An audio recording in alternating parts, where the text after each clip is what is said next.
In the midst of the economic growth happening in the Philippines, it would be difficult to overlook the fact that most of the nation's industries are dominated by large family firms. Through the years, these conglomerates have greatly influenced the lives of the Filipinos through their products and services. Eventually, due to their prominence in the Philippine economy, they have already been regarded as the country's economic oligarchies. With a self-seeking image that people often have about them, it would be easy to perceive these oligarchies as a negative aspect of the economy. However, could we just simply confine ourselves within this perspective? Is it possible to see them in another light? To expand our knowledge on this topic, let us delve into the Gokongwei family and its impact to the Filipino society. From humble beginnings, the story of the Gokongweis began when Don Pedro Gotiauco established several businesses in Cebu during the 1870s. Likewise, his 4 children mainly engaged themselves in the same businesses. However, Gokongwei was the only one who did not show any interest in their family businesses.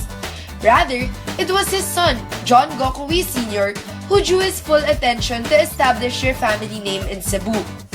After World War II, John Gokongwei Sr. soon became the patriarch of the wealthy family, owning a chain of movie houses in the province. When he passed away due to typhoid fever, his son, John Gokongwei Jr., then became the immediate breadwinner not only for his mother but also for his siblings Lily and James.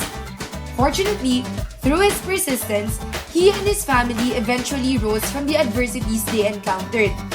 More importantly, the enterprises he founded during those hard times served as a groundwork for their conglomerate today. At present, this is being managed by his children, Robina, Lisa, Faith, Hope, Marcia, and most especially Lance, who are his successors as well. As mentioned earlier, John Gokongwei Jr. ventured into different fields of business, forming one of the largest conglomerates in the Philippines known as JG Summit Holdings Incorporated.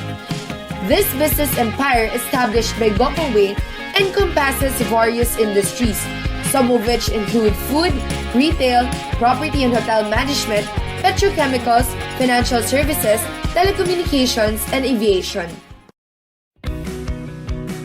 Gokongwei first entered the food industry. The Universal Robina Corporation, which became their flagship company, has been the major source of cash inflow through the years. The 3 core business groups of URC are branded consumer goods, agro-industrial products, and commodity foods.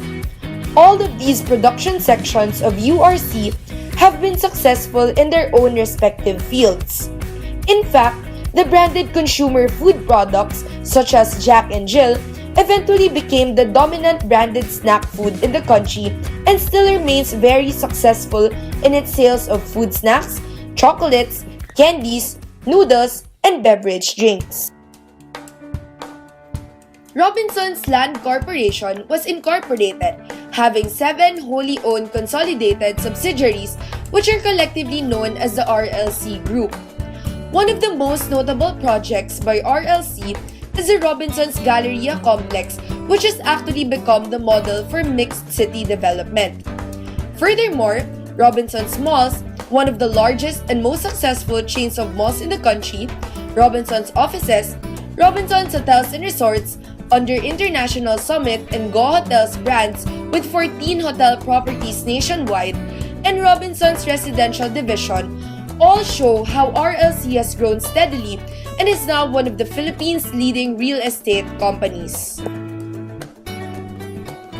Gokongwei established the first Robinson's Mall in Ermita, Manila at the time when he saw this area as an opportunity for future expansion since it was known as the entertainment and shopping haven for tourists. However, during that time, there were only a few shopping malls in Manila, which made it seem to be a risky move for Gokongwei to undertake. Despite this fact, he continued to enter the retail business with the help of his wife Elizabeth and was later on taken over by his eldest daughter Robina. He created the Robinsons Retail Group, which includes the Robinsons Department Store, Robinson's Supermarket, Do It Best Handyman, and True Value. Gokongwei established and began Cebu Pacific Airlines by acquiring 4 aircrafts. Despite being new in the business, they faced the national airline giant, bearing in mind that an additional airline was good for tourism. Cebu Pacific was presented as a discount airline, providing affordable airfares and reliable and quick journeys to major Philippine cities, which provides an efficient alternative to domestic bus and sea travels.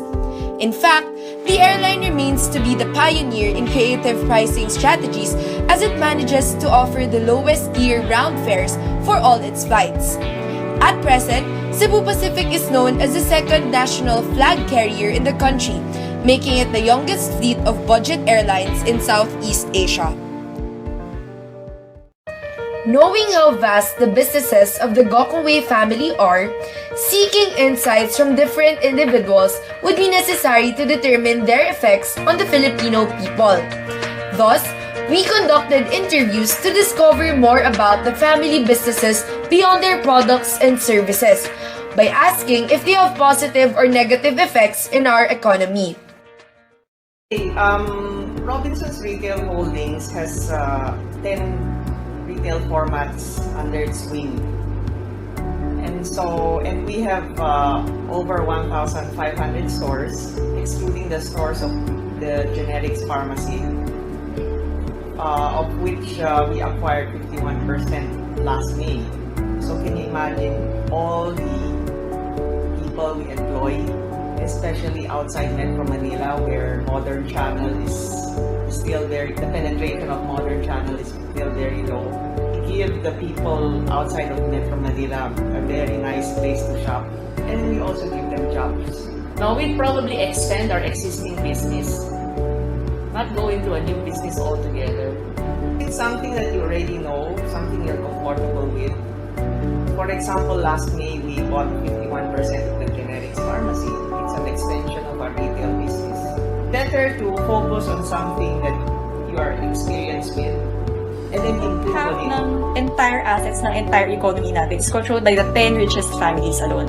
Imagine kung gaano kalaking amount of assets yung natatransfer. Positive impacts. They are employing a lot of Filipinos. Sila yung nagpo-provide ng what? Utilities. One of the good things also with oligarchs or with the presence of families such as Gokongwei is that they are able to compete or they are able to promote competition so that there would be more or less, let's say, less of monopolists in the Actually, yung Gokongwei, they own what? Cebu Pacific, Digital Telecommunications. So, lahat ng mga utilities na yun, nakikinabang tayo as Filipinos. We consume, and syempre, investors din, they invest in the firms. So, lahat ng yun, namomobilize yung economy natin. Yun yung positive impact. Negative impacts, syempre, pwede mong i-argue na there's what? Potential abuse of power. By raising prices excessively, may tendency to what? Produce inefficient services or inefficient resources for the Filipinos. Another thing for oligarchs and capitalists is that they would also try to control a certain population in the market. So that is why we cannot consider that there is perfect competition in the Philippine market, but there is a certain type of oligopoly. Tendency nila to abuse yung power nila. All for what? To gain profit at the expense of us, at the expense of yung consumers. Upon obtaining valuable findings from our research and interviews, we have come to realize that the business empire that the Gokongweis have established had both positive and negative impacts on society as a whole and on the individual lives of the Filipinos as well. On one end, Gokongwei's conglomerate held positive effects on its various stakeholders.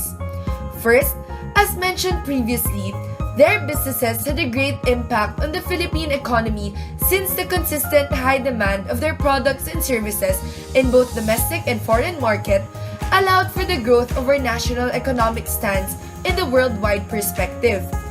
Considering that these huge firms dominate the industries in our country, the Gokongweis make an evident contribution to the GDP growth rate of the Philippines, averaging 6% annually and ranking 35th in the world.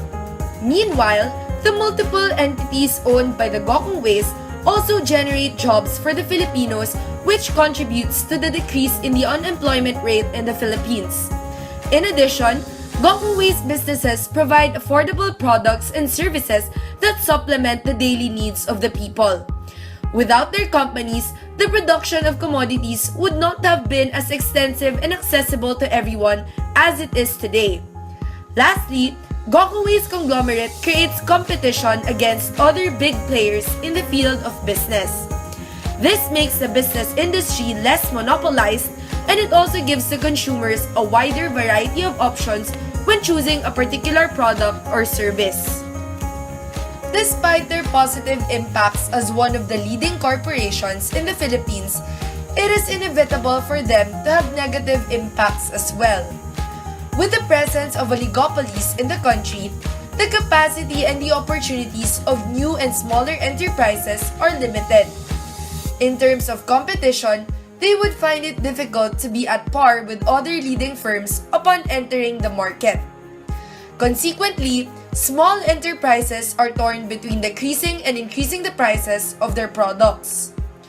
Oligarchies can offer low-cost products, so small entities need to lower their prices too in order to meet the demands of the people. However, they could not keep up with this strategy, or else they lose all their possible profits. In effect, instead of lowering, they increase their prices for them to maintain their business operations, thus confining their market reach.